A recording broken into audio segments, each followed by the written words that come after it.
Queridos irmãos e irmãs aqui presentes, queridos irmãos e irmãs, milhões de corações que se unem a nós nesse santuário da vida através do Brasil inteiro, como é bom quando nos reunimos para fazer Eucaristia. Que coisa tão importante e tão bela. Nada nesse mundo, acreditem, é mais importante do que uma Santa Missa. Ah, se a gente redescobrisse a alegria de sermos de Deus, de nos sentarmos à mesa com alguém, pessoa humana e divina, e dizer, na consciência da fé, Ele está no meio de nós.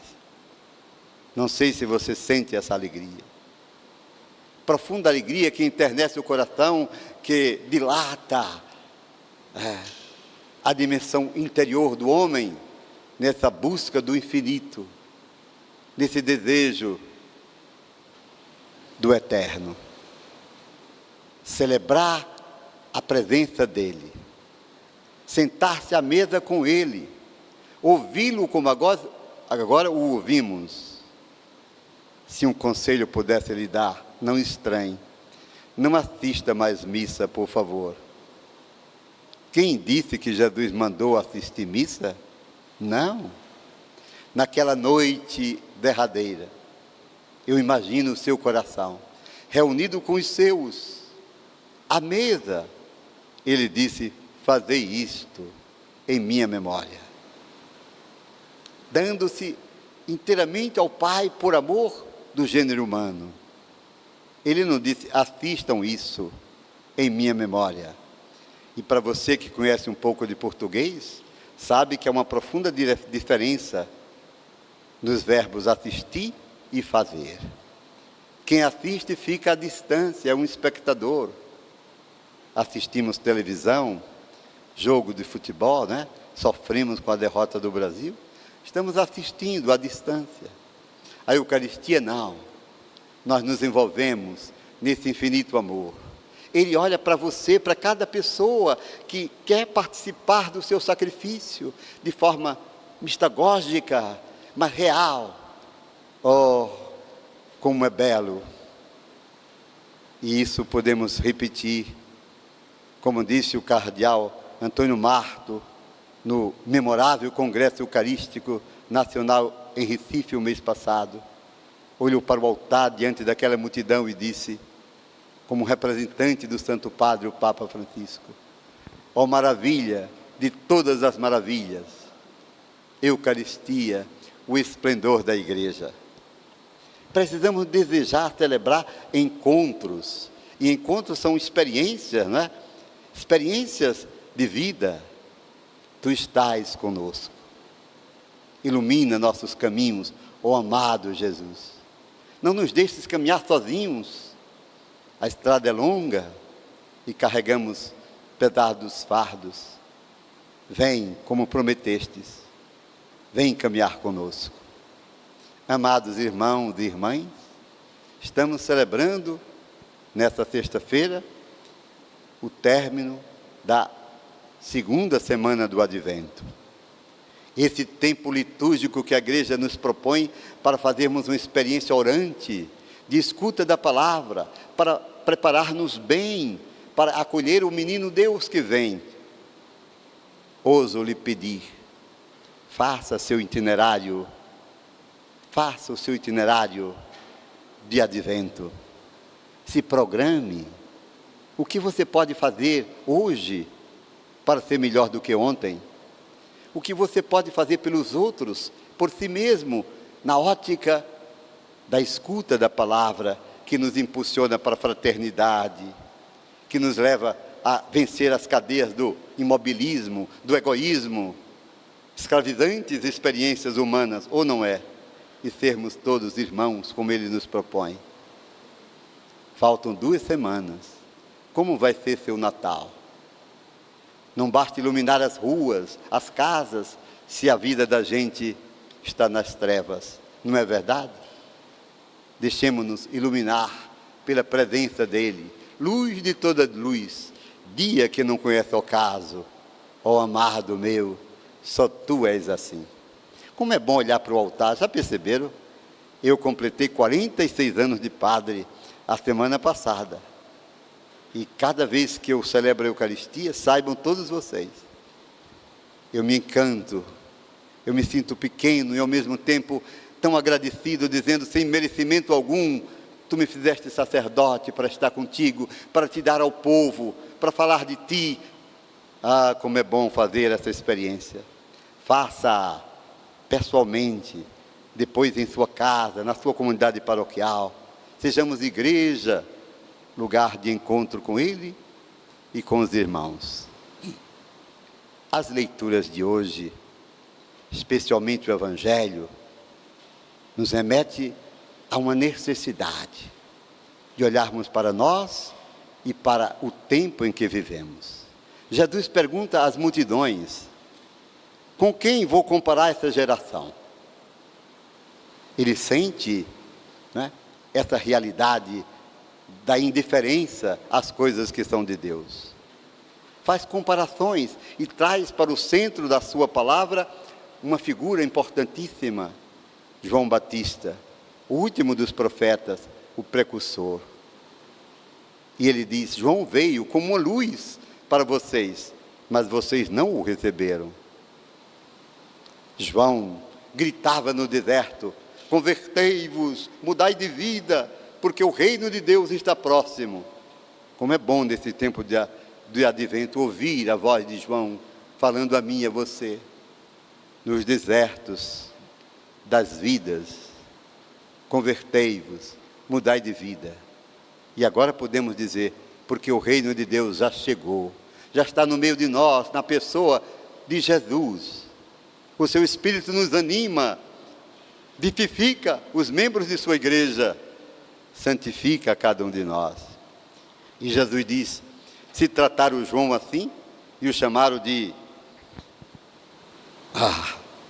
desprezaram, debocharam de João. Interessante, né? E Jesus diz: com quem eu vou comparar essa geração? E eu diria: ó meu Senhor, permitas dizer, a partir de tua palavra, como que poderemos comparar a geração de hoje? Como tu olhas para as pessoas, para o mundo, tu és onisciente, onipresente Deus, o Pai humanado, o Emmanuel prometido, o Deus conosco. E eu acho que ele continua dizendo: essa geração continua rebelde, sempre foi assim. E como essa palavra deve iluminar a nós que somos igreja, que devemos ser presença dele no tempo e na história. Mas precisamos ter a coragem de mostrar as coisas, de dizer com clareza a razão de nossa fé. Não podemos ser coniventes com as coisas dessa geração. Uma geração que, vocês não percebem? Cultua, né? A cultura da morte impera, ou não se vê isso? As guerras, a fome, o aborto indiscriminado. Oh, uma geração má e perversa, que privilegia o mal e ainda ousa dizer que é um bem. Uma geração rebelde, sim. São tantos os que, através, sobretudo, dos meios de comunicação, falam em liberdade e não respeitam a liberdade religiosa. Ou a gente não é capaz de perceber isso? Não respeitam o direito das pessoas de cultuar a Deus, de servir ao Senhor. Uma jovem universitária em Pernambuco escreveu, uma menina de Deus, ela foi minha catequista, eu tive a alegria de catequizá-la. Ela escreveu uma redação numa faculdade da Universidade Federal daquele estado. E ela expressou de forma poética linda o valor da vida, valor da família, de forma belíssima. E terminou a redação dizendo: tu és o meu amor, ó Jesus, eu quero te amar por toda a minha vida. O professor não considerou a redação, escreveu 0 e ainda riscou em cima. Os que falam dessa liberdade deveriam saber que o respeito ao direito de professar uma fé é mais que um preceito da Constituição Federal do Brasil. É um direito de cada pessoa no mundo. Respeite-nos o direito de sermos de Deus, de sermos católicos, de dizermos ao mundo a razão de nossa fé. Precisamos dizer isso. E Jesus continua perguntando: com quem vou comparar essa geração? Eu ousaria dizer para vocês que me acompanham, uma geração que se entrega à idolatria do poder, ou não se percebe isso? Das vaidades, a idolatria do dinheiro, a idolatria do sexo. É verdade. E nós devemos nos opormos a essa realidade, com humildade, sem discutir com ninguém, mas dando razão daquilo que carregamos no peito. Somos de Deus e queremos o céu. Somos a igreja dele, una, santa, católica e apostólica. E como debocham de nós, ou vocês não percebem? Os que falam, e como falam, dizendo, nós somos contra todo preconceito. São preconceituosos quando não nos permite de falar das coisas de Deus, da castidade para a juventude, cheio de preconceito nas universidades, nas escolas, em todos os ambientes da sociedade. E falam e dizem que são contra todo tipo de preconceito. Hipócritas, como dizia Jesus. Raça de víboras, convertei-vos, mudai de vida.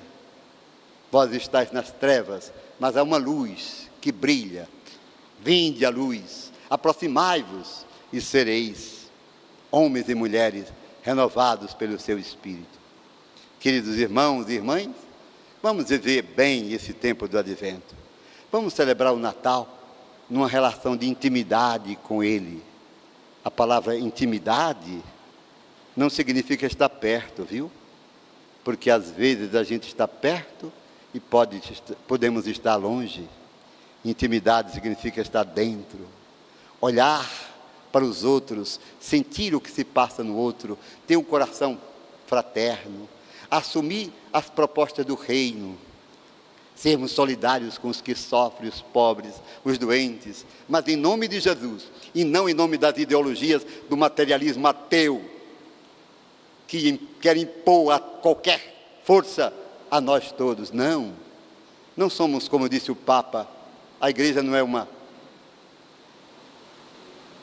Ele disse com tanta clareza, não é uma ONG, não é uma entidade filantrópica, a igreja é o corpo de Cristo, dilacerado na cruz por amor, que pelo seu Espírito suscita que sejamos solidários com os membros do seu corpo, a igreja, os pobres, os humildes, os que sofrem, os doentes. Viver o Evangelho na alegria de sermos de Deus. Louvado seja nosso Senhor Jesus Cristo. Para sempre seja louvado. Agora um convite especial. Um convite que brota do coração desse padre, de todo sacerdote que celebra a missa. Olhemos para o altar. Cheguemos perto dele. Você que está em casa, sinta-o bem perto de você. E que esse pão, esse vinho que nós oferecemos, seja a oferta de milhões de brasileiros e brasileiras que nos acompanham através da Rede Vida, para que desse altar, desse santuário da vida, dessa linda cidade de São José do Rio Preto, se espalhe para o Brasil e para o mundo o perfume de Jesus. Amém. Esse programa teve o apoio de nossos benfeitores. Seja você também um benfeitor, evangelizando conosco. Ligue para 011 4200 8080.